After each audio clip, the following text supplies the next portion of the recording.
that you are innovative and that you are doing better. It is simply not true. It is simply not true, Mr. Speaker.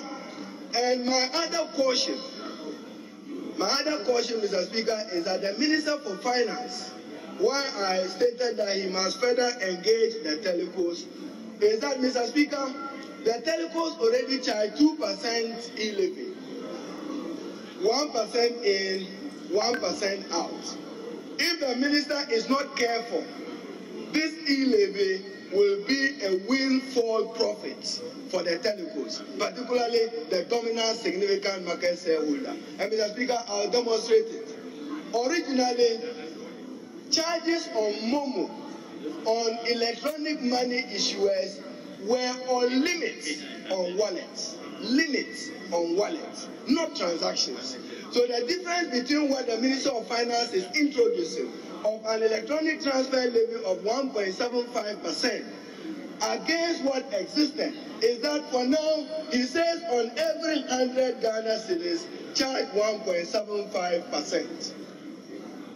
Up to $1 billion, you charge 1.75%. The telecos originally did not charge at that level and did not charge at the upper level. Therefore, you are only seeking to make them profitable. Already even the telecos are charging their levy. So, Mr. Speaker, this particular policy is technically deficient because you are saying 100 Ghana cedis to 1 billion, open-ended. You are only going to make the telecos profitable. I heard the Minister for Finance say somewhere that the telecos have agreed to give him 0.25%. And I asked him, is that 0.25% less zero? When you are driving home, Honorable Napo, when you get to the Sakara interchange, read the inscription. It says Voda Cash, free, zero. So how can you have 0.25% less zero? Less zero. That is what the minister wants us to believe.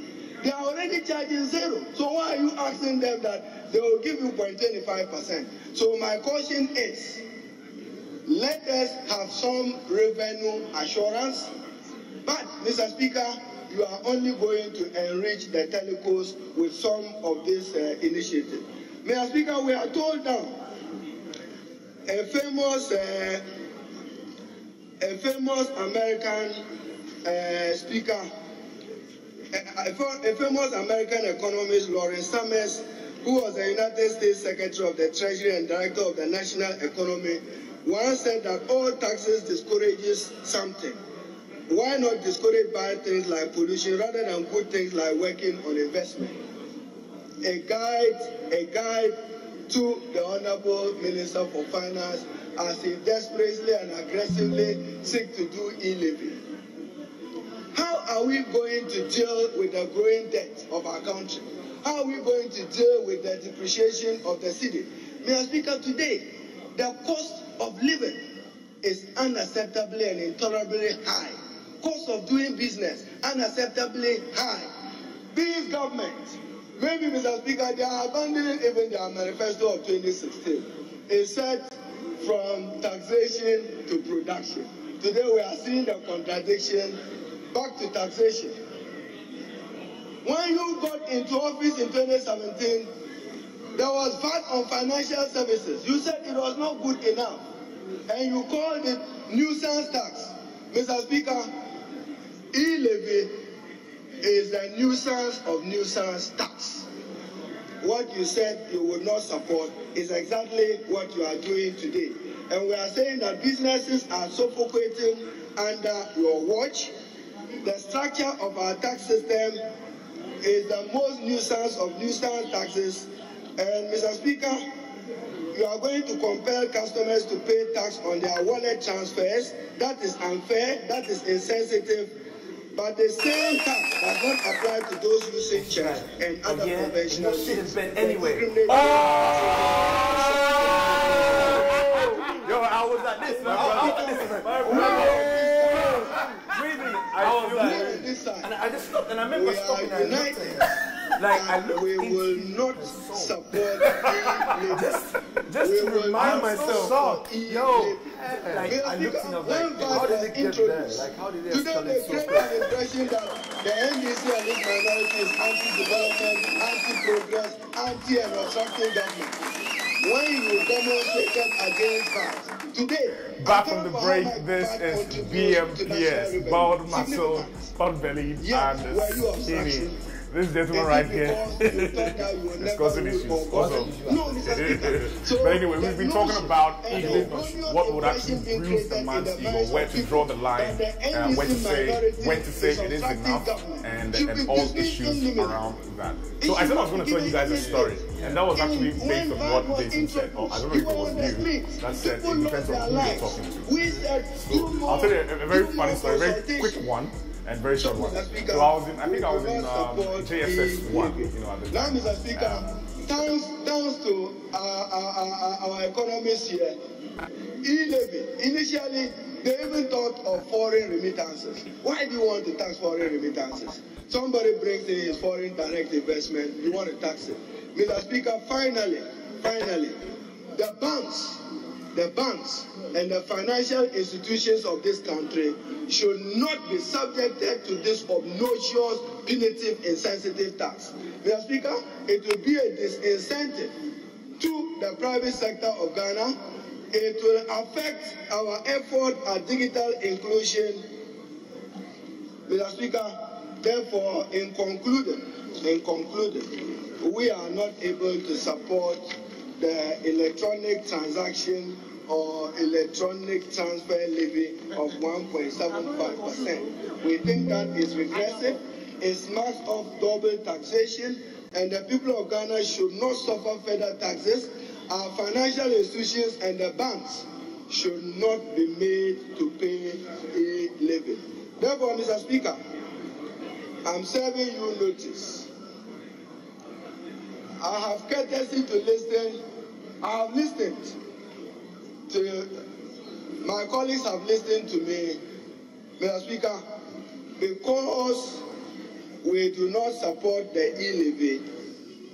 The minority group led by me, after listening to the majority leader, will not be associated with any further proceedings on the E-levy. We will mark that. We want to be recorded that when E-levy was brought to the 8th Parliament, we stood together, opposed to it, we asked for its rejection, and we said we would not support it, Mr. Speaker. So on that note, stop E-levy. On that note, Mr. Speaker,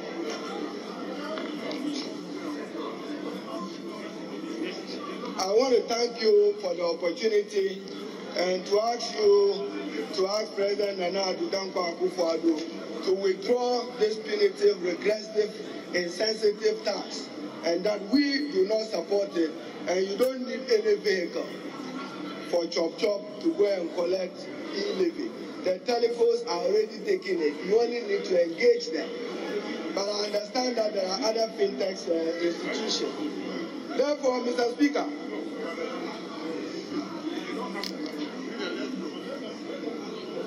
I'll disappoint you because I'm concluding, Mr. Speaker. I know that you are time man. So what do you do? So, Mr. Speaker, this side, we don't support E-levy. We will not support E-levy. Count us out of it. They can proceed with whatever business they want to do. I thank you.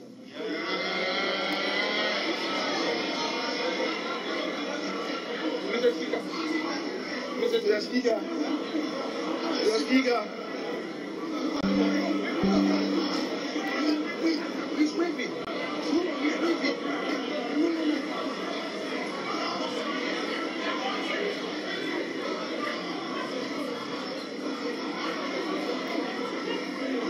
Mr. Speaker. Put your question. You want something? Put your question.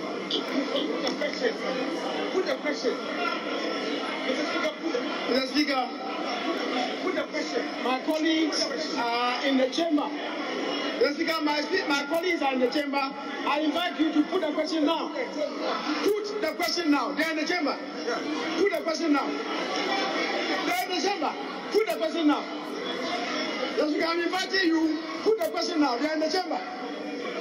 Out. Am I, Honorable Majority Leader, am I to understand that you are foregoing your submission? That's what I've done. Yes. And what you are here, put the question. All right. Honorable members, the Majority Leader has adopted what has already been submitted, and so I'll proceed to put the question. Those in favor of the adoption of the report of the committee in support of the second reading of the Electronic Transaction Levy Bill 2021, say aye.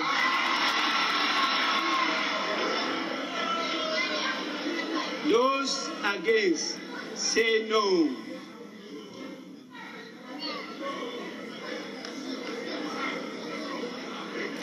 Honorable members, the ayes have it. An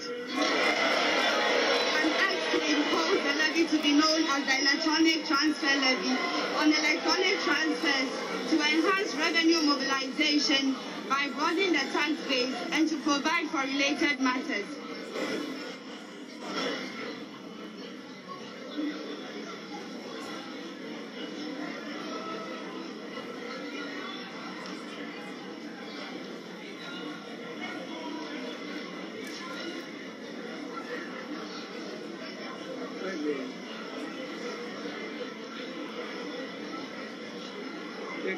The guy.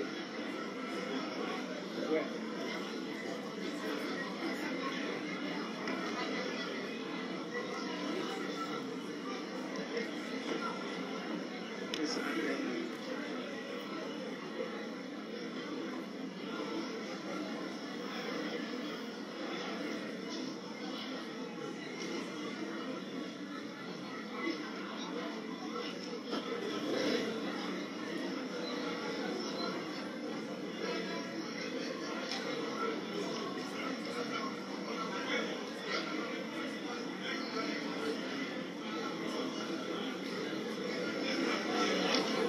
Honorable members,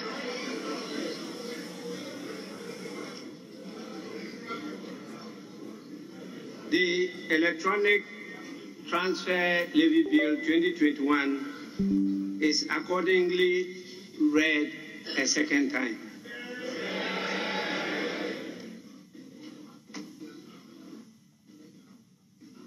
Leadership, any guidance?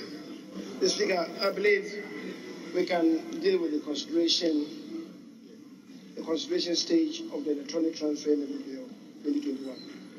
Mr. Speaker, many of the things the committee have already agreed on and factored same into the committee's own amendment proposed.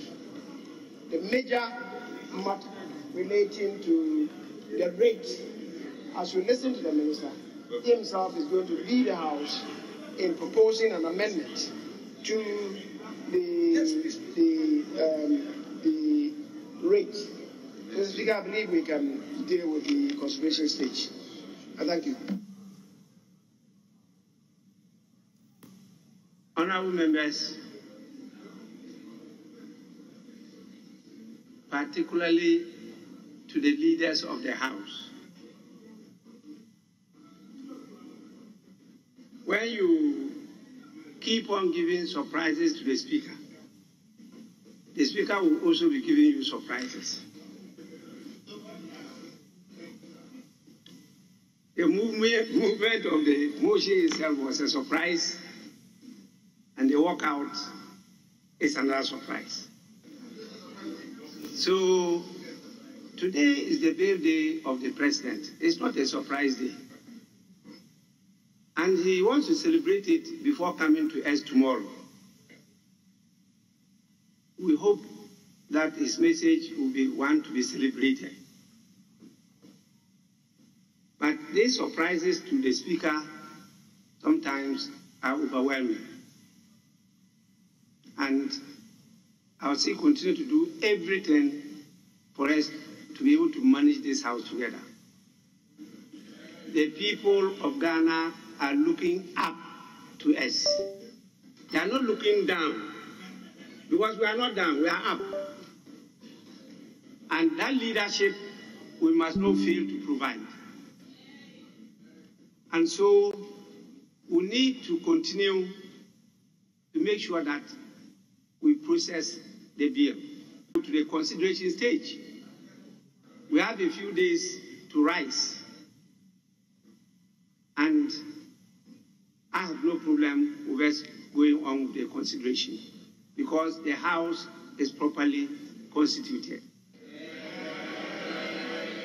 You know, walkout doesn't proceeding with his business.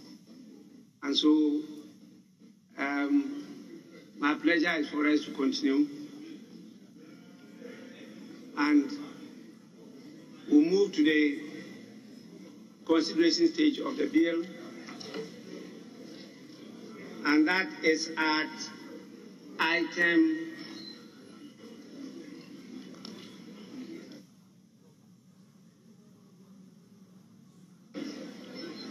Item 28.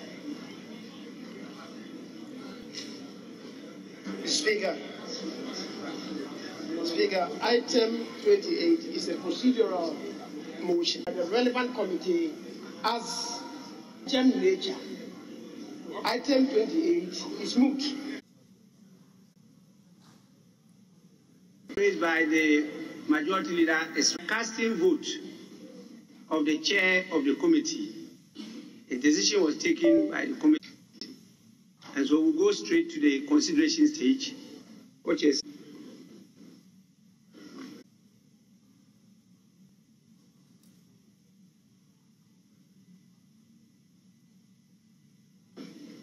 honorable members, clause 1.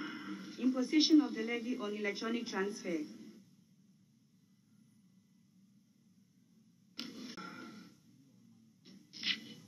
A number of proposed amendments to clause 1. In the absence of the minority, Roman item 1 of clause 1, and call on the Minister for Finance to move that proposed amendment. Minister for Finance. Thank you, Mr. Speaker. Clause 1. Amendment proposed, subclause 1, line 1, delete 1.75% and insert 1.50%.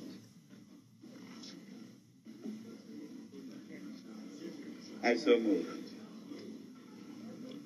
Motion moved is for the consideration of the House. There being no consideration, I put the question. Those in favor of the deletion of 1.75 and the insertion thereof of 1.50%, say aye. Those against say no. The ayes have it. The motion is carried. We have another proposed amendment. In fact, a number of them, 2, but the members are not available to move them. And so they are considered to have been dead on arrival. So I put the question on clause 1. Those in favor of clause 1 as amended, say aye. Those against say no. The ayes have it. Clause 1 as amended is ordered to stand part of the bill. Clause 2, Scope of application of levy.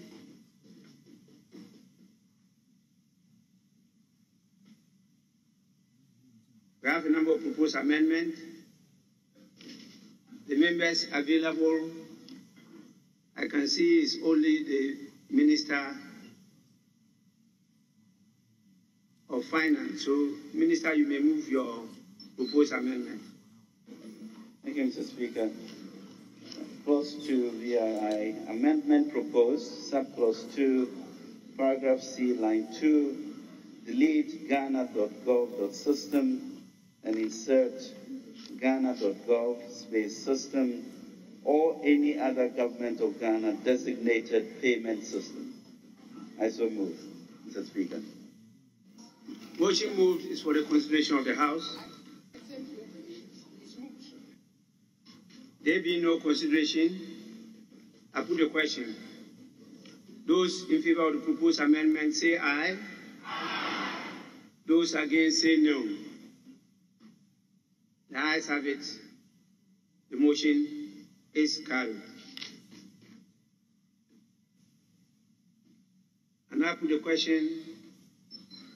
There is another proposed amendment come from the chairman of the committee. So we're just coming from Parliament where the House is actually considering the E-levy bill. You just witnessed that the minority staged a walkout after its leader, Haruna Idrisu, stated that they will not support the E-levy.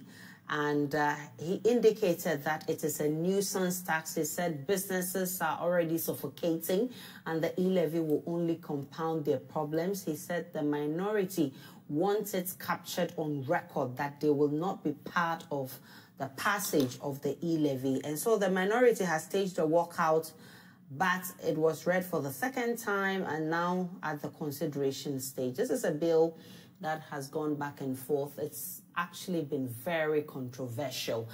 I've just been joined in the studio by head of our political desk, Evans. So it looks like we're getting to finality with this controversial E-levy bill.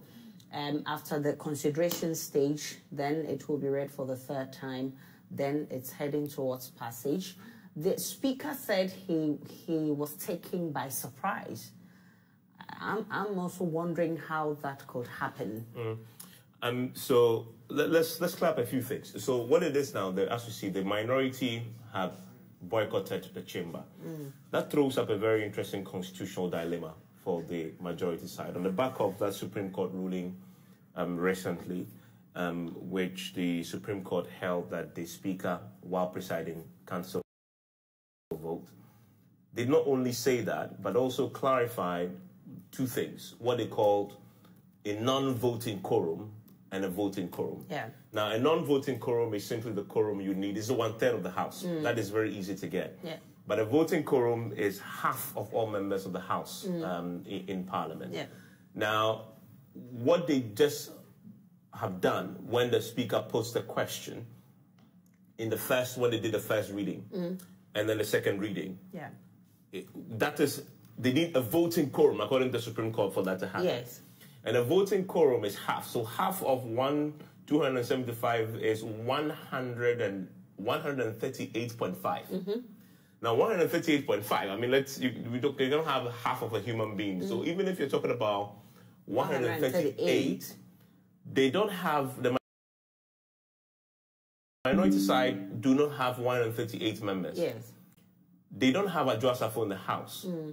Even if they have the chieftaincy minister there, they only have a total of 137 of their members there, assuming that all the other members were are around. There. Yeah. They're 137.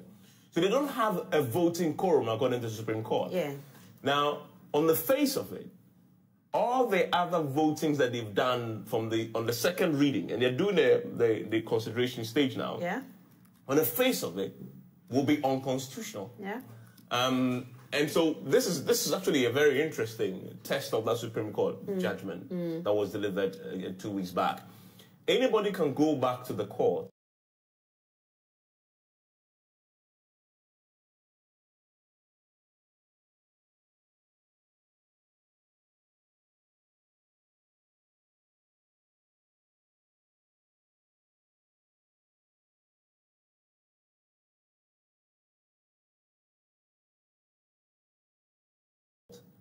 and challenge the validity and constitutionality of everything else they are doing going forward. Strategically, it is a reason why I believe the minority has taken the walkout. Because they are empowered by that judgment of the Supreme Court. If they stay in the House, the House will have a voting quorum. And the business, and if they come to a vote, they would have lost the voice vote. They would have definitely called for a division. And the division will mean now actually cast your ballot. If they actually cast their ballot, depending on their numbers, we don't know what the outcome will be, right? But as it stands now, we do not know of a member of the minority that is not available. Or is, well, I heard the minority leader, Harun Idris, on the midday news say that the only member they don't have is James Achikwesi. As a North, who apparently is in court. And they were expecting him to come in. So let's take his word for it. So they don't have one person. Both of them do not have... So they will have They're all shot by one from both sides. So they will have 136. Okay. And the other side 137. And 137. That is if they have everybody else minus Adrasafo who is not in. So if it came down to a vote. No, if they have everybody else...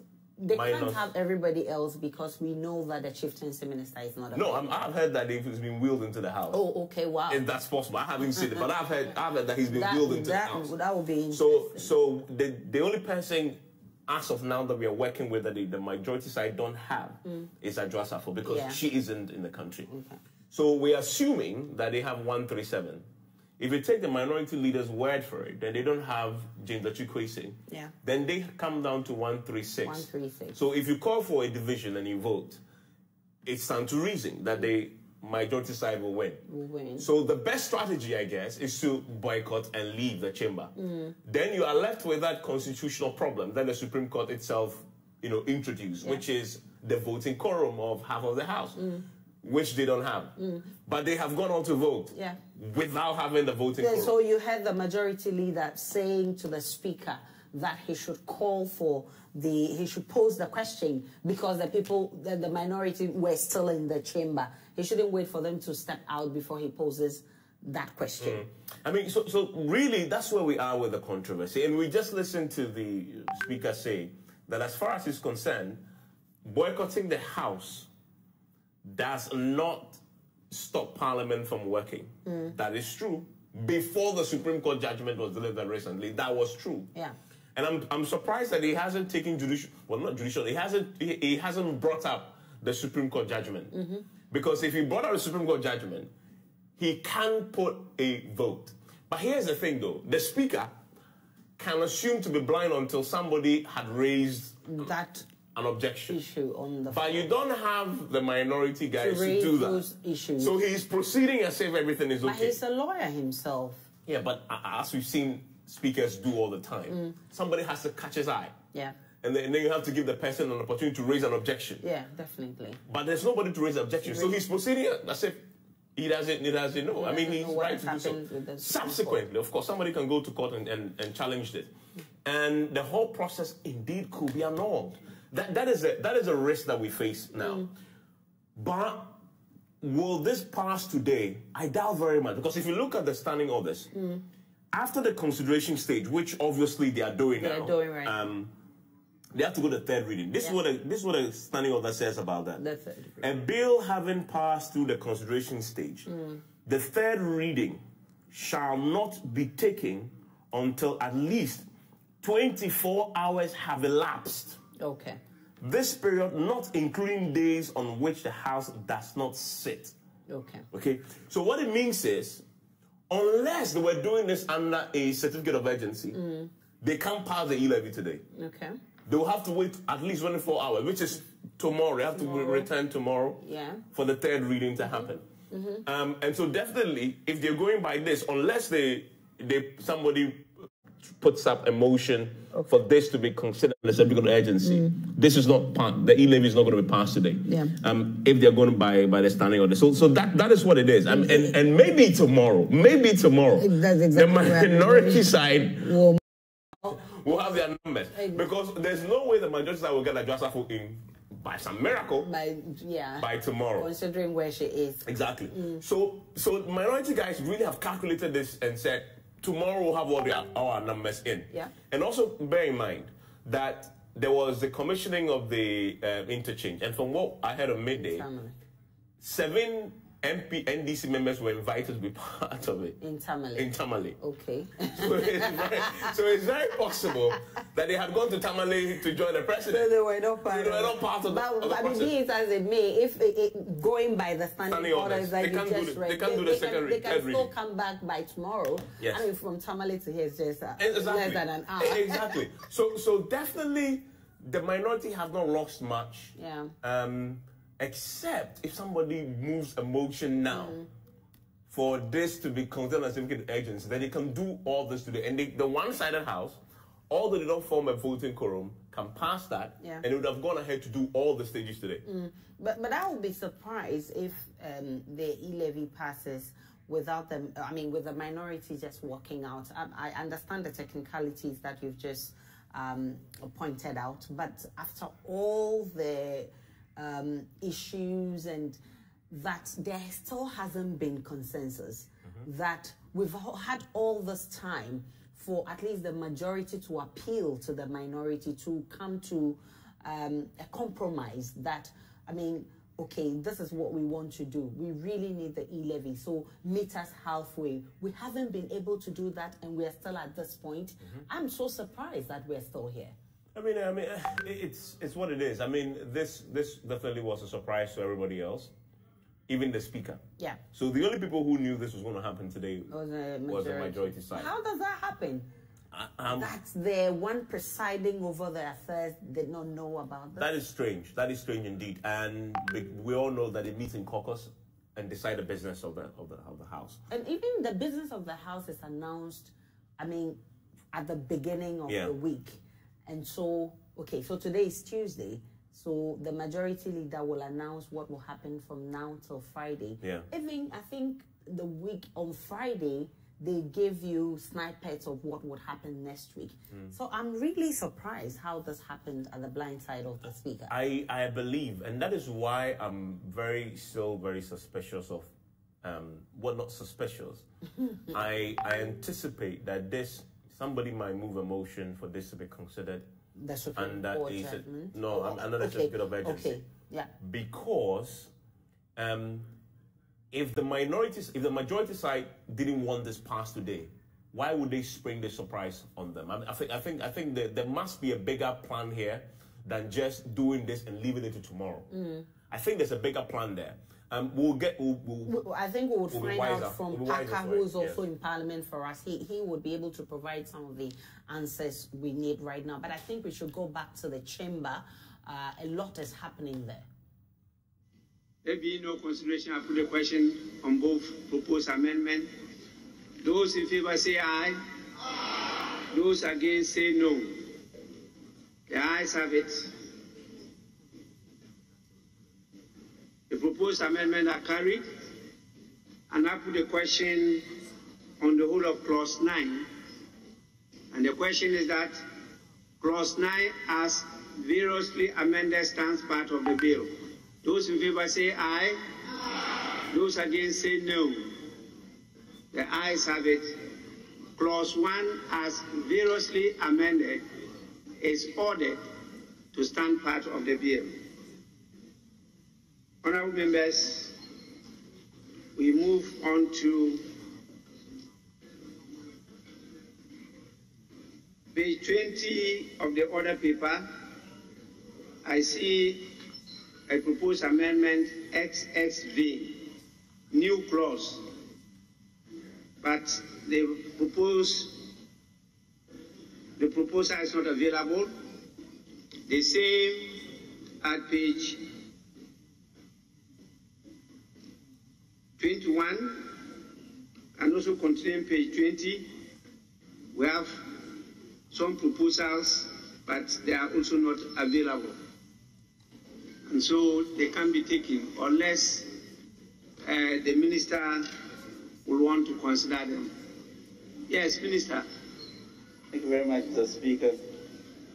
Second schedule amendment proposed, paragraph 3, delete and insert the following: transfers from bank accounts to mobile money accounts.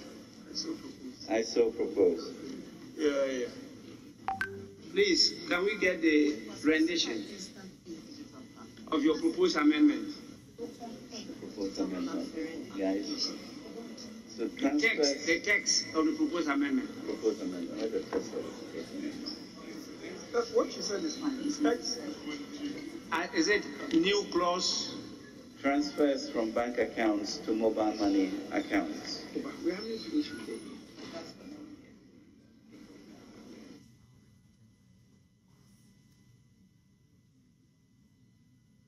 Let's get some clarity from our man, Parker Wilson, who's monitoring events for us in Parliament.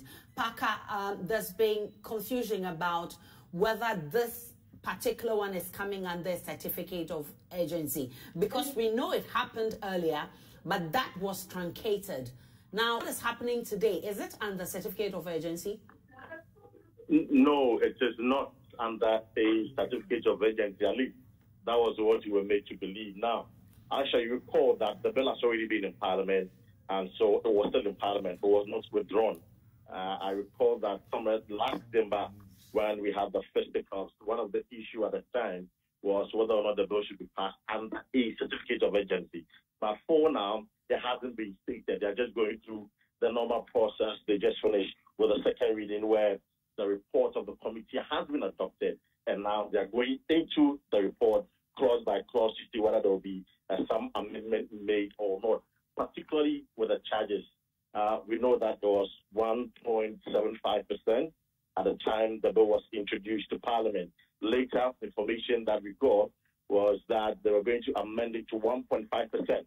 So we are all waiting for the clause by clause amendment to see whether the bill would be amended to 1.5% or still maintain 1.75%. So that is what is happening at the moment. But just a while ago, the minority staged a walkout. In fact, just before the question was put to consider the adoption of the report by the Finance Committee, the minority leader, Haruna Idrisu, urged his members to stage a walkout, and they staged a walkout. So that is the situation. It is only the majority MPs who are currently in the chamber going through with the amendment of the bill. That is if there is any to be done, particularly with the charges, as I mentioned. I'm hoping to speak to the Member of Parliament for Keten, Honorable Joe Keten, Joe Gatti, briefly. Aisha. Honorable, thank you very much for your time. This is actually live on Joy News TV. A while ago, the minority staged a walkout. For you, they're already raising concerns that Parliament did not have the needed numbers for the question to be put, because at the time, they were taking a walkout. I'm surprised that you asked this question, because I saw you there. And you will agree with me that at the time, some of the members, I've done about 30 of the NDC members who were still there. When they are staging a walkout, unless the walkout is complete and you are still in the chamber, we count you as being present. When I was a speaker, that's the way it is. I see. So the fact that they were somewhere just at the entrance and had not exited the chamber. Yeah, there were 30 people who were there. How do you know that the president walked out if he's still in the chamber? I see. So the E-levy, we should consider it approved. That's what the speaker said. This is the second. We are going through the consideration of the clause by clause at the moment. And so after that, what next for us? After that, what will happen is that we'll do the third reading. So I don't see any hindrance. You don't see any hindrance to it now. So what would you say to the ordinary? Well, so Frank Anadonpe just mentioned to me that they are going to address the press shortly after the approval of the E-levy. And I'm still here with Honorable Jogati. Finally for me, Honorable Jogati. So as I mentioned, should we consider Ghanaians or... Okay, well, that's fine. So, Aisha, we are getting ready for the press conference, which is going to be addressed, I'm sure, by the majority leader, but Frank Anadonpe, being the majority whip, is now trying to put in place the media. So just about 10 minutes, we should expect some news from the majority caucus on the approval of this levy. Of course, all the NPP MPs, I must say, are excited they are elated that today the E-levy has finally seen the light of day. And you recall that the finance minister, during his press conference on the economy, issued an ultimatum that between 14 to 15 days, he's confident that the E-levy will be approved. Again, when I spoke to the Member of Parliament for Yendi constituency, Farouk Ali Bahama, he was also clear in his mind that the E-levy will be approved by the end of March. Today is the 28th of March, the 29th of March, and then the E-levy has been approved in the process of being approved by Parliament. So this is the information in Parliament that the majority caucus currently in the chamber are ensuring that the E-levy is approved. But if this did not come under a certificate of urgency, then there's a breach of the standing orders of the House, because it cannot be passed today after consideration. At least 24 hours must elapse. How do you explain this? The deputy majority leader is just walking by, going into the chamber, Alexander Afeyomakin, and I was hoping to get a quick word from him if possible, but it appears he's unwilling to speak to me at the moment. But he is just walking into the chamber. Of course, and then Frank Anodon Praise also, as I mentioned, coming up. So by the end of the day, we'll get to know. Let me just engage Honorable Frank Anodon briefly. Honorable, just one word from you. Okay, well, so he's saying that it's a victorious day, a victorious day for the NPP, and of course, Ghana also. These are the words of Frank Anodon Praise, the majority achieved with. So, Aisha, there's a bit of vacancy. We're able to establish that, but we will check with the majority, of course, the minority, to understand. Because as of last December, the information from Parliament at the time was that the bill should be considered under a certificate of urgency. And so, in the wisdom of Parliament, it is still passed under a certificate of urgency, since the bill hasn't been withdrawn from Parliament. So, the certificate of urgency is currently in force, and is the reason that the House is going through all the processes to ensure that the levy is approved. But have you had the opportunity to speak with any minority member? Yes, I spoke to the former Attorney General, Dr. Dominic Ayene, about whether it was the best approach from the minority to stage a walkout at the time the levy was being considered on the floor of the House. And in his view, the minority had always maintained that they were going to stand with the people of this country, and as part of the move to ensure they stand with the people of this country against the E-levy, they have to stage a walkout. They don't want to be part of it. They want the Hansard and the reports to capture that the NDC MPs were not part of the processes leading to the approval of the E-levy. So he has no doubt in his mind that the leadership of the House, i.e. the minority leader and the deputy minority leader, had the best of approach in ensuring that they urged members of the minority caucus to stage a walkout whilst the E-levy was being considered. So he believes that Ghanaians are not disappointed in them, but rather Ghanaians will know that they have remained resolute in the last few months opposing the E-levy. And so today, if they have abstained from the vote and have staged a walkout, it means that they are still with the people of this country. Parker Wilson is our man in Parliament. We're told that the minority will be addressing the press shortly. We'll try and get that for you, our viewers. But of course, there's a bit of clarity that it's still under a certificate of urgency. If that happens, it means that it can pass today. And then the question is, what next for the minority? They seem to have lost on this one. Probably. I mean, this certificate of urgency thing is, I don't think it's straightforward and clear-cut. And we'll see what the minority says about it. Because let's track back to the last time the E-levy was on the floor for consideration. Yeah. The question that was put, the committee had recommended for it to be considered under the certificate of urgency. True. Now, that report came to the floor for consideration. Yeah. And it got to that question. And the speaker at that time, that is Joe Sowusu, put the question. Should they be considered under civil agency? And then there was a voice vote. And then the minority side called for a division on that question, which is what led to the violence. So the House did not take a decision on that one, on whether or not to adopt the committee's recommendation for it to be considered a certificate of urgency. And so it was truncated. Okay. Now, we still need clarity on this. If indeed what is happening is the bill is being taken under state of urgency, continuing from then, how do you continue when the subject itself was truncated, the decision was truncated because of the violence?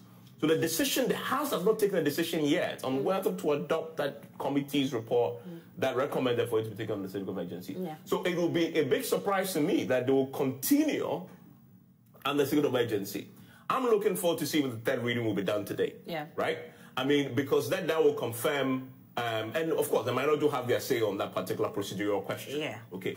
If indeed they are proceeding solely based on the committee's recommendation, when the House, we know, we're in the process of taking a decision on that, and that was truncated, that will raise questions. I mean, and so there are so many questions that still would have to be answered. A few things. One, on the back of the Supreme Court verdict, we've seen them vote a few times, taking voice votes. The Supreme Court is clear that you need what they call a voting quorum of 138.5 people. Yeah. Right? Do they have that number? That question needs to be answered. Yeah. Second key question to ask is, can they go through the entire process today? They can only do so, as I've said, if this is on the certificate of urgency.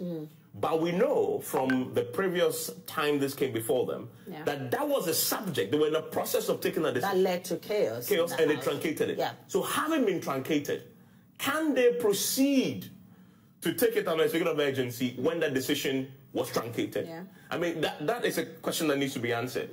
And we'll get to know all this. A lot of this will be subject to a lot of questions. Yeah.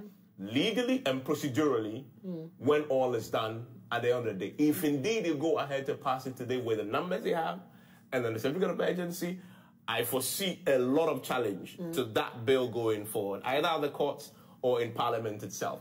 And because we don't have the minority side there, nobody can call the Speaker's attention to it for it to be debated.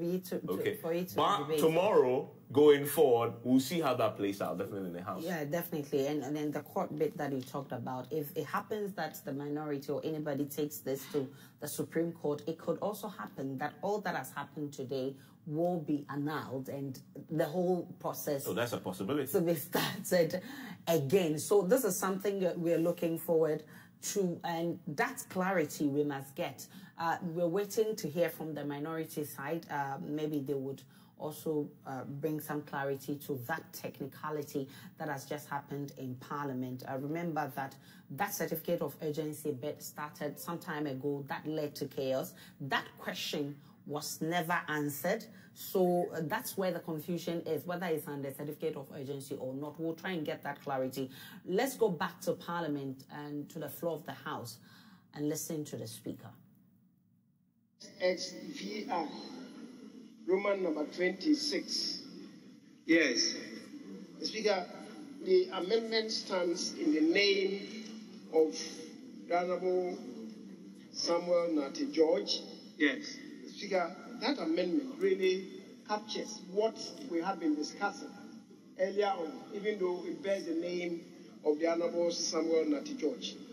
Speaker, I want to move that amendment, subject to a few further amendments, because, Mr. Speaker, we are talking about strengthening reportage and also the oversight functions of Parliament. Well, I really drew your attention to it, but I think you didn't take advantage of the opportunity created at that time.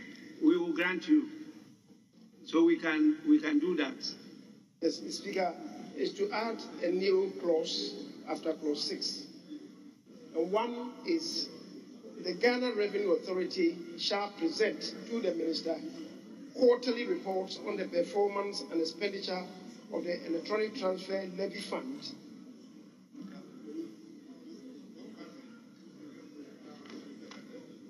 On the Electronic Transfer Levy, not later than the end of the month, following the end of each quarter. That is one. Mr. Speaker, the second should read, the Minister responsible for Finance shall publish semi-annual reports on the electronic. I want to hear what he's saying because it's further amending what is before us so that I can capture it properly. Yes, go on. The Minister for Finance shall publish semi-annual reports on the electronic levy funds not later than the Speaker shall publish the annual reports on the Speaker in presentation of the annual budget statement and economic policy. You accompany that. And the second one will be in the course of the mid-year review. So that will be twice. So the presentation of the main budget and the mid-year review. So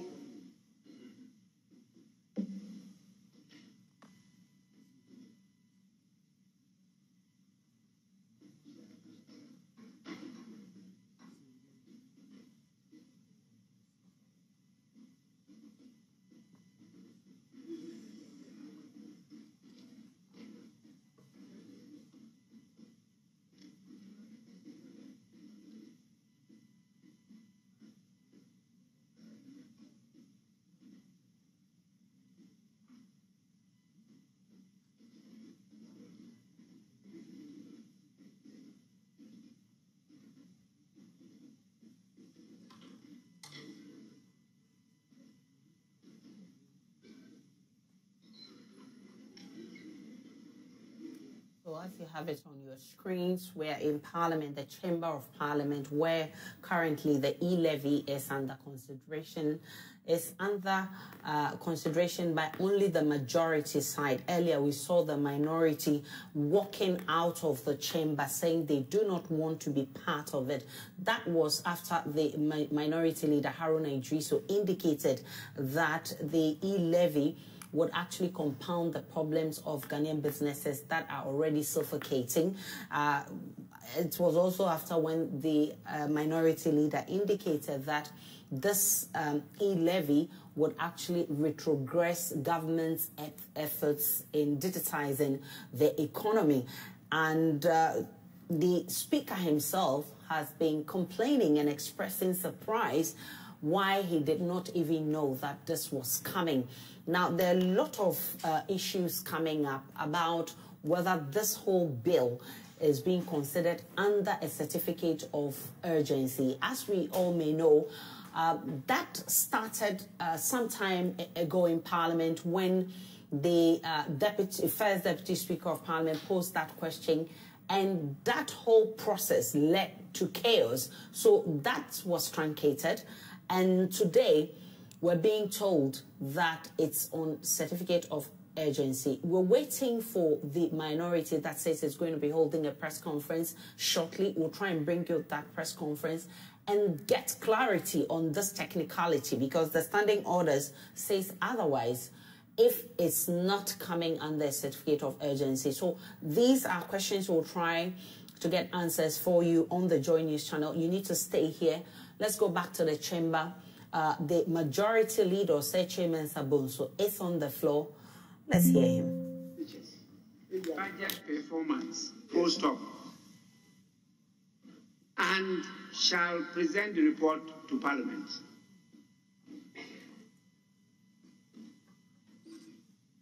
Those in favor of the proposed amendment say aye. Those against say no.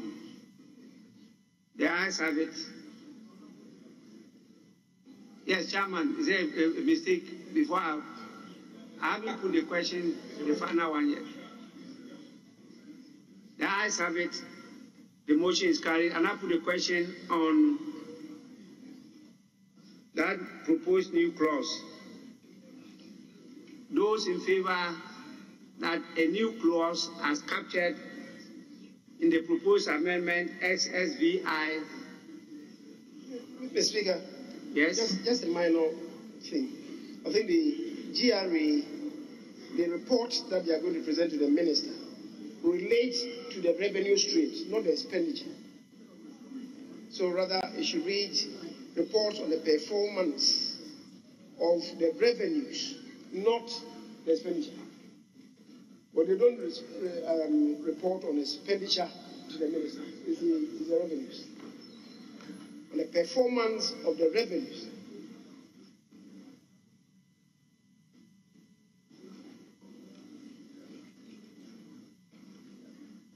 Honorable members, yeah, we are at the consideration stage, so the rules are relaxed.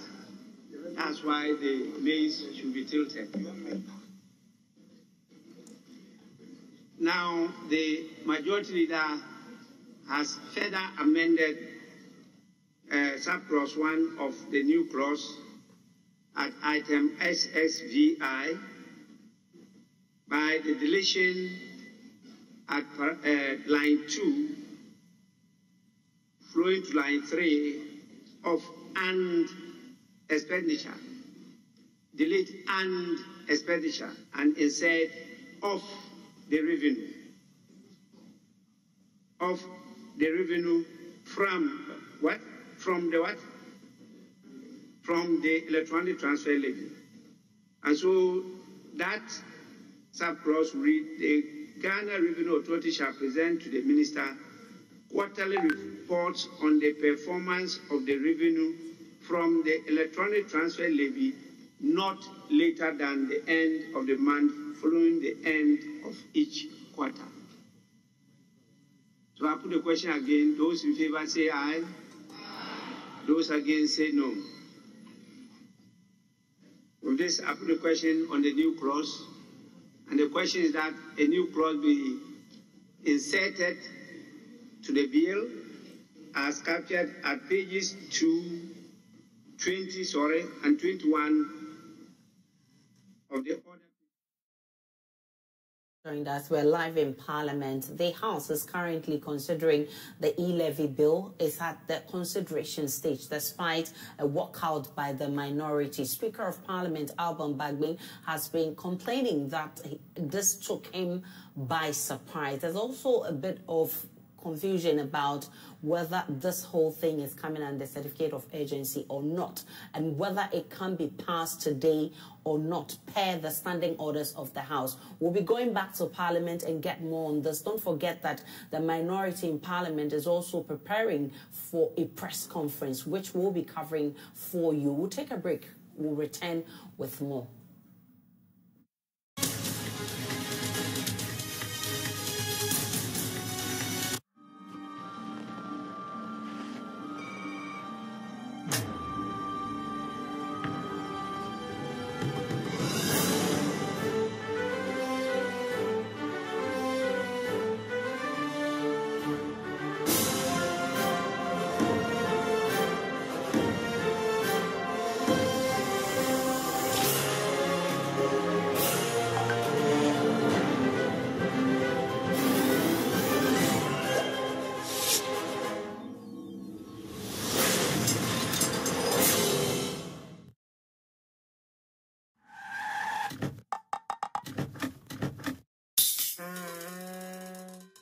So what for said day now kanya utumi luzu bibia bi enu nti na Edumotos ewo ho wo kaya dada uni sika pudo adbeto foforo ko Edumotos ono beye nhihye ama o ka foforo Edumotos nti truck ni taxi drivers bebe wo kroma omo ye car owners for drivers licenses 2 passport pictures and 2 guarantors omo ni wachi enko Edumotos netu ya 10% of car na openable why ye car owner wie niaka no obetua no small Edumotos dia ho to aba insurance no obecha ma free na se we engine no kra say ya omo ba ko asem free to amika ko ye head office e wo kaso Awiniba road Barrier junction baby awon e ho wa me pato ji number we ne frɛ ye beche we Edumotos branch e be wo no akwaje wo car 0246 483 335 ana 0575 047 302 Edumotos, your light has come.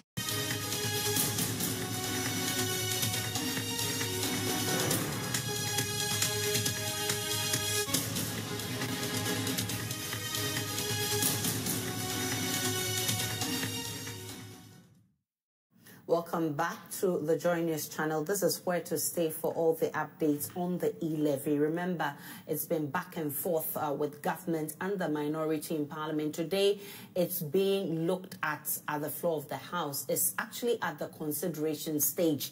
Now, a number of issues have come up. The minority have staged a walkout, probably because they do not have the numbers if it gets to voting. We've also heard that the majority have marshaled all its members into the House, even though we know one of them is out of the country. But we also know that the Speaker himself did not know that this was coming. So he's been complaining that this came to him as a surprise. Be it as it may, the House is currently considering the bill. And after the consideration stage, there's supposed to be a third reading. The question now is, will that happen today? Per the standing orders of the House, it must happen 24 hours after consideration. Now, the question also is this being considered under certificate of urgency? If not, can it be passed today? All these are technicalities that we're seeking answers to. Earlier, my colleague Parker Wilson said that the minority is preparing to address the press.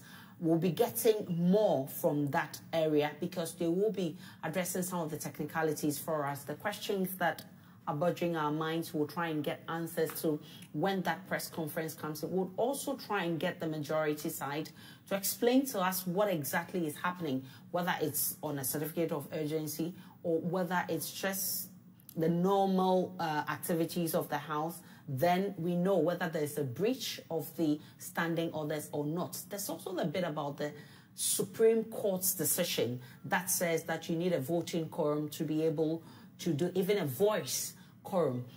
Did that happen before the Speaker put the question?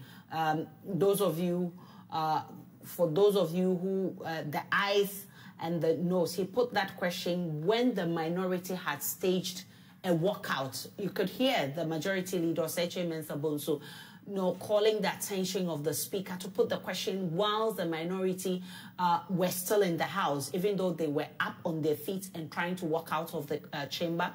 He was calling the attention of the Speaker to actually put that question. Probably he had the Supreme Court's judgment in mind.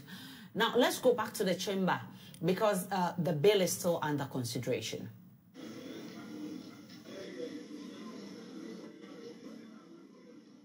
Those in favor of the proposed amendment,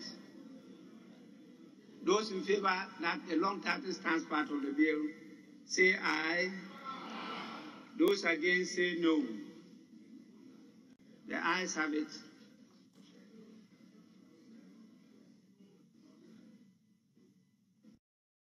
The long title is accordingly ordered to stand part of the bill.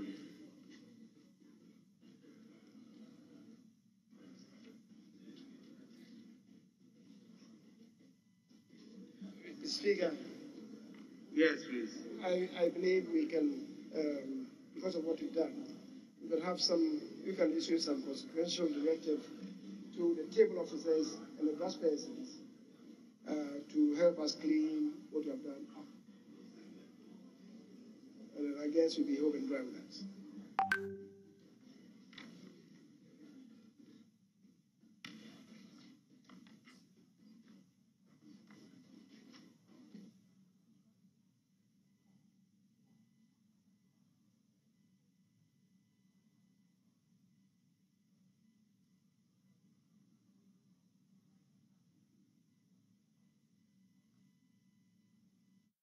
We're live in Parliament in the chamber of the House, and the controversial E-levy is being considered by only the majority side. I mean, before that happened and before the minority walked out of the chamber, a number of people made their points or submissions on the floor.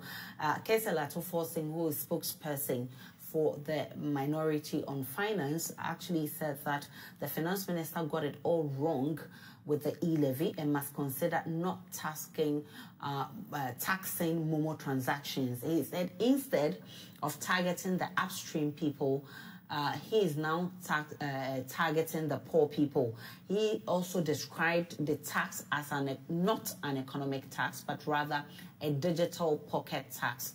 And he says, if I decide to put my money into my e-wallet, then government is coming to pickpocket me. That's exactly the explanation he gave. And he also linked or said the e-levy, because the government says it will resolve all our issues, the e-levy can be equivalent to ACOBAM, the famous ACOBAM. And he also indicated that that could also be a solution to his colleague Ablakwa's bald head. Now, the Deputy Finance Minister, Abna Sari, appealed to members at the other side, saying that this is a homegrown solution to all the economic challenges. In fact, most of the challenges we're facing, she said, is a homegrown solution that they must all favorably or must be in favor of.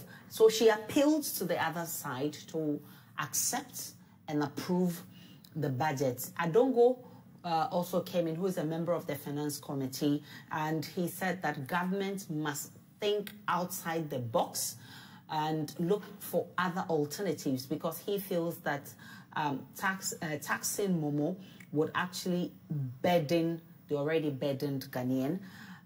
He described the e-levy as a retrogression of government's digitization efforts.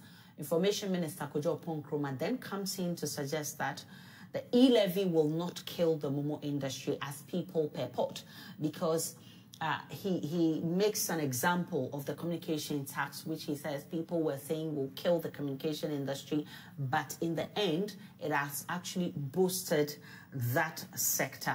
Haruna Idriso, who is minority leader, comes in to talk about, and even before he came in, Jenapo had some advice for the finance minister, saying that managing the economy is not quoting the Bible and wearing white costumes or attire.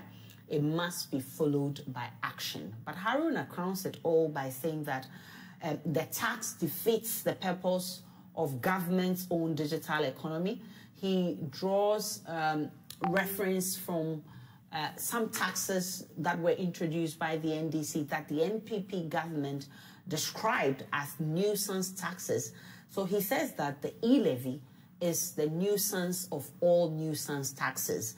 Now, he talks about businesses that are suffocating, and he says the e-levy will further burden their plight. He talks about the fact that the minority doesn't want to be part of this whole e-levy process. So he wanted it to be captured by the House, the hazard of the House, the hazard that the minority is staying away from the passage of the e-levy. So they finally walked out of the House, and as they were walking out, you could hear the majority leader, Seche Mensah-Bonsu, asking the Speaker to put the question. And that has been an issue that has been raised earlier, that the Supreme Court has made a ruling on this whole matter, that there must be a voice quorum before that happens. Did that happen today? Is the whole thing happening under certificate of urgency? Will it even pass today? Now, we're told by Parker, who is our man in Parliament, that the minority will be holding a press conference to also state that side of the story. We know that probably the minority do not have the numbers, so they chose to walk out as one of the strategies, because we know Jachi Kwesen is not in the House. Now, we also know that the chieftaincy minister is not around. We've heard that there's an ambulance stationed in Parliament, so that if it got to a vote count, then he could have been brought in. But we also know that Adjoa Safo is out of the country, so she wouldn't have been part of the people. So that leaves both sides with 137 and 136 for the NDC. So probably that's why they took that decision. But we'll wait that press conference by the minority to tell us why they staged the walkout. Then we can also get some clarity on that matter of whether it was under certificate of urgency or not. We can go back to Parliament, the floor of the House, where the bill is currently being considered under consideration stage. And I'll proceed to adjourn the House, unless otherwise guided by the House. In the absence of that, I proceed to adjourn the House. And yes, majority that. Speaker, it has to do with the programs of the Yeah. What about dating a guy who has a tattoo? Are you so it depends. It depends. Scream on the depends. Clothes that don't really cover, then they go and wear clothes that stick on it, and it becomes that you're going to experience on a regular basis, and then build a strong. She had some time one be like that. I don't know if you've seen. We can hear that Parliament, some will put something adjourned.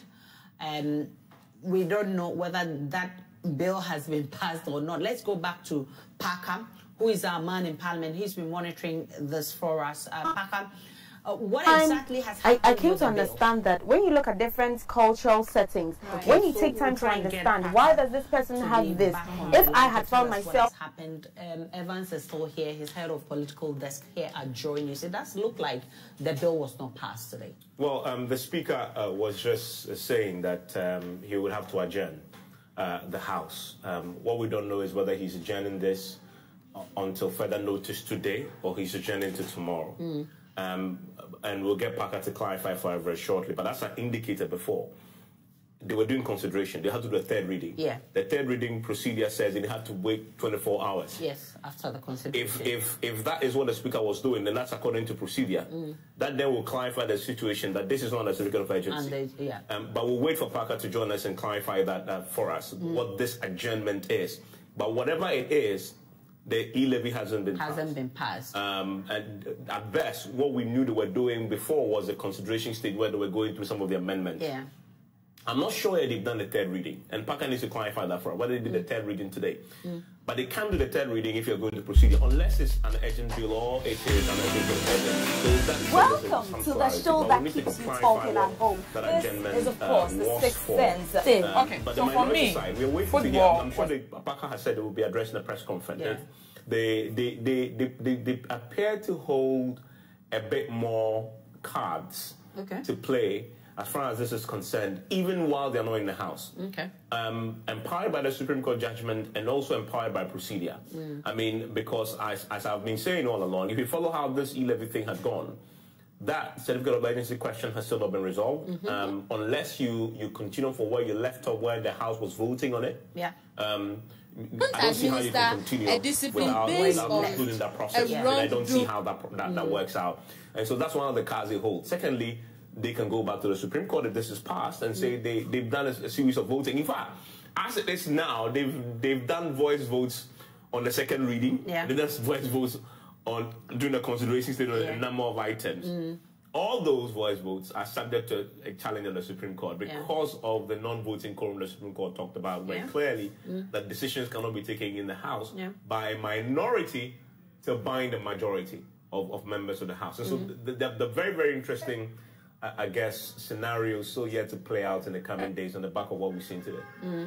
Let's go back to Parker. Is Parker on? Parker must tell us what exactly has happened in the House before the adjournment.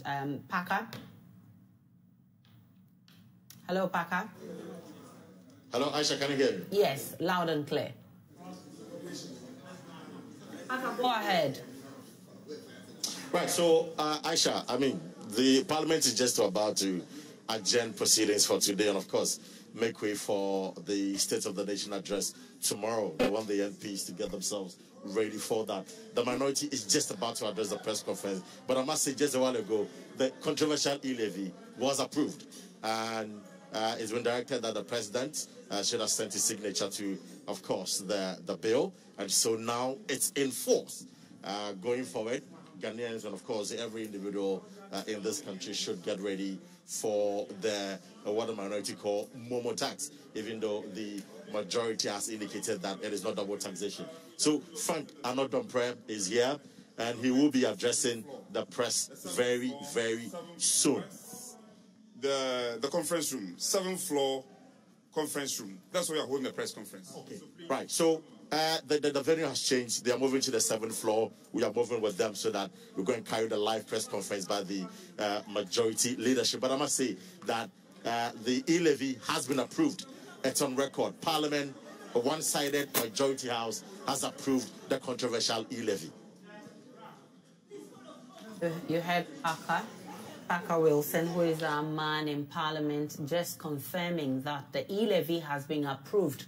I mean, you saw how it all started. It went through first, second reading. It went through consideration stage, now third reading, and now we're having confirmation that it's been approved. You know how it all played out in the House. Minority had to stay out of the whole procedure, saying that they do not want to be part of this. I mean, Evans, before we went to Parker, we're all not sure whether it's been passed, but there's confirmation right now. It's been passed. Yeah, of course. I mean, so they've approved it, and definitely they were working under the Secretary of Agency. I don't know, they couldn't have done that. Yeah. And as I've been saying all along, that in itself, if that's what's happened, it's raises questions. Subject to a lot of questions, and the minority, I'm sure, will have their say on that particular procedure. And then, obviously, the big one is the Supreme Court's, the constitutional challenges that this throws up. And so we wait to see. I'm very, very certain we've not heard the last of this, as far as if indeed has been approved, and Parker confirms it has been, and the E-levy is now law. No, not law yet, because the president will have to assent. And I bet you, the president is speaking tomorrow. He will assent it today and make it a big deal in his speech tomorrow, obviously. So we expect that to happen tomorrow. But I mean, I think we should just be clear about this, that yes, the bill has been passed, but several parts of the procedure constitutionally are subject to just a myriad of challenges going forward. And wait to see, very, very interesting days ahead as far as the E-levy is concerned. It's by no stretch of the imagination out of the woods. The E-levy. No stretch of the imagination out of the woods. I mean, they still have a constitutional hurdle to cross and procedural hurdle to cross in Parliament. The reason why, many will question, but the Speaker is an NDC Speaker. And he was presiding. If any of the things I have suggested is what it is, why didn't the Speaker, intervene and stop the process? The Speaker cannot do that. The Speaker is the Speaker. He can't be an activist Speaker. He can't be a member of Parliament. Somebody must bring it to his notice. Absolutely, somebody must. And with nobody bringing an objection, he will proceed as if everything is okay. But there are processes in Parliament subsequent to decisions have been taken. To raise it again for reconsideration.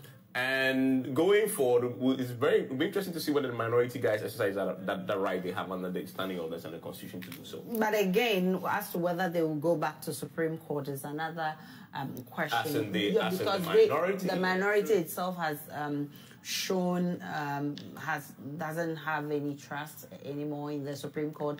I mean, when the Supreme Court gave the decision on this quorum in Parliament, saying that the First Deputy Speaker or any other Speaker can actually vote when it gets to that point, they have expressed their displeasure over that ruling. So whether they will still go back to the Supreme Court for interpretation, that's something that we'll be looking for to see how it happened. But you've just also heard the majority Chief Whip, Anodompre, says that there's a press conference to be addressed. But this is quite interesting that if the Speaker says he was taken by surprise, then this looks like a calculated move. Of course it's to actually get this passed before. Maybe that's the reason why there's been a delay in the State of the Nation. I mean, and it shows, of course, that's what has been. The President was waiting for the E-levy to be passed, was waiting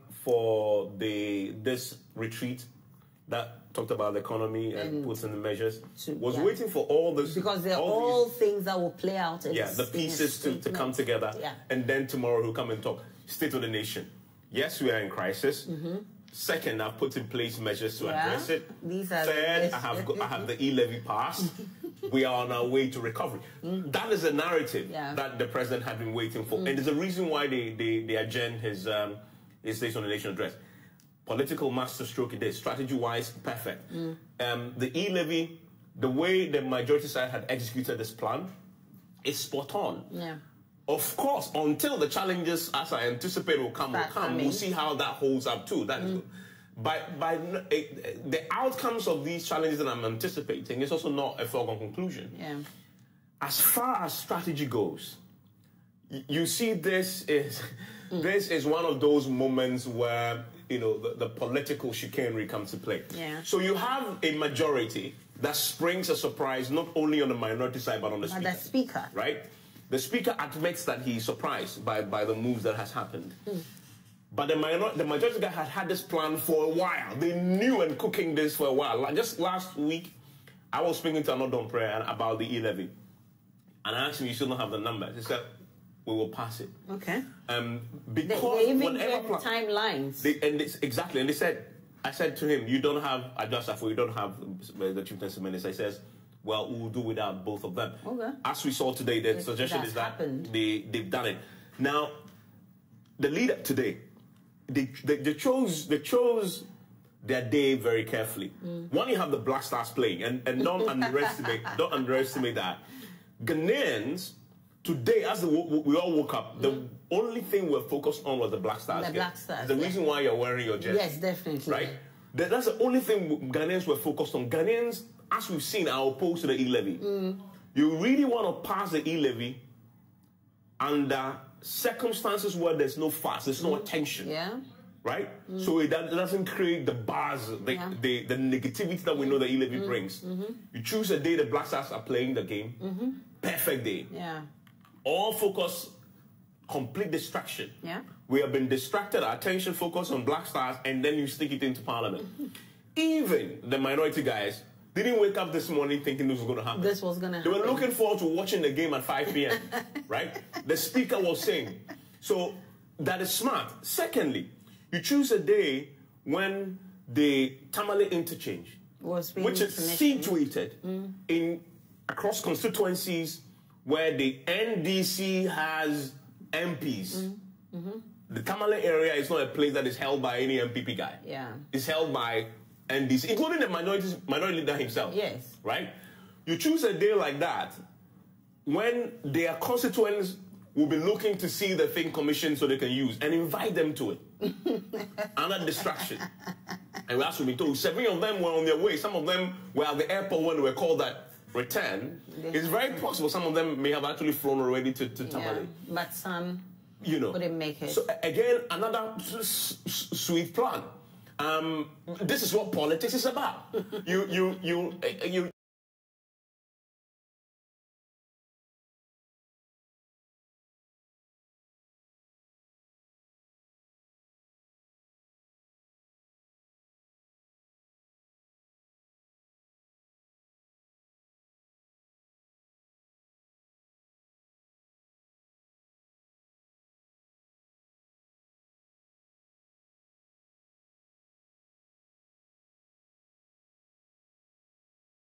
You need to play your game, and you need to catch your opponent when they are less aware, when they least expect, which is exactly what has happened today. They've passed the E-levy with a one-sided house that may possibly not meet the constitutional bar that the Supreme Court just set of 138.5 people in the House, but they have passed it. Yeah. In the interim, the president will sign it. And as we know, the GRA has already put in place measures to implement the E-levy the minute the president ascends. Oh, definitely. So it may well be that from the 1st of April, which is this Friday, the E-levy will be kick in. Yeah. And we'll start paying for it. And I anticipate, I'll be surprised if it didn't happen. There will be several challenges to the Supreme Court. There will be several challenges on the floor of Parliament. How the government navigates this process going forward, I'm pretty sure they anticipate that there will be challenges. Yeah. And I'm pretty sure the Attorney General's Department has already looked at the scenarios and thought how we're going to deal with this when it comes to. I'm very, very sure. The way they played it today, this had been cooking for so long. Yeah. And I'll be surprised they didn't think about, so what do we do after we pass the E-levy and there are challenges to it? If they didn't, I'll be surprised myself, because if you're able to actually surprise your opponents this way, you should as well foresee what will happen after all of this has happened. So yes, I want to buy into that idea that it's well cooked, that by April 1st or so, this e-levy will kick in and we'll start seeing the effect of Momo taxing. We're going back to Parliament right now because the majority is going to address the press, so we'll get to know more. I mean, we've been speculating, and there's been issues that we've been looking forward to getting answers to. We're looking at a lot of challenges that will come up after this decision has been taken. When we listen to the majority side, the minority is also preparing to come out with their side. Then we can understand exactly what has happened. But the confirmation is that e-levy has been passed. Tomorrow, I'm sure the president will talk more about this. Come April 1st, it is something that we're expecting that all of us will be paying the Momo tax. Are you ready for it, Evans? I mean, as for the Momo tax, it's one of those things. I mean, you wait to see its impact. I mean, the thing about this tax is it's a tax that you can avoid. Yes. Pretty easily. But I mean, for working people like us, I mean, it becomes difficult because, for instance... Yeah, but it's all... do you want to use Momo? Yes. I mean, I still don't have a Momo account. I don't have a Momo account. See, you have no choice because if you want to do some transaction, you are sitting here working, but there's something that must happen at the same time that you sit here. You can easily send Momo and get it done. Oh, yeah, I mean, now you have to move your car, drive to wherever it is, go and give them cash. No, but here's the thing. I get your point. I get your point 100%. But one of the consequences of this, and it has been said before, people will move from doing cashless to cash. Is it just the natural, rational human reaction to paying more for anything? Which is what's happening. If I pay my house help with Momo, I'll go to cash and give it to her. She's up to her head to go to the bank and drop it in. Yeah. If I have a transaction that I used to pay with Momo, now I do that a lot. I would rather go to the ATM and withdraw the cash and give the person. If the person is at a distant place, if the person needs the money, and I say I have the cash, the person will get it. In today's time of dispatch riders, it would only delay a lot of the things that you do. It would delay because, I mean, by the time you drive from here to wherever it is to hand the cash to the person, that time you could have saved it for something else. You understand? So, yes, a lot of people will go back to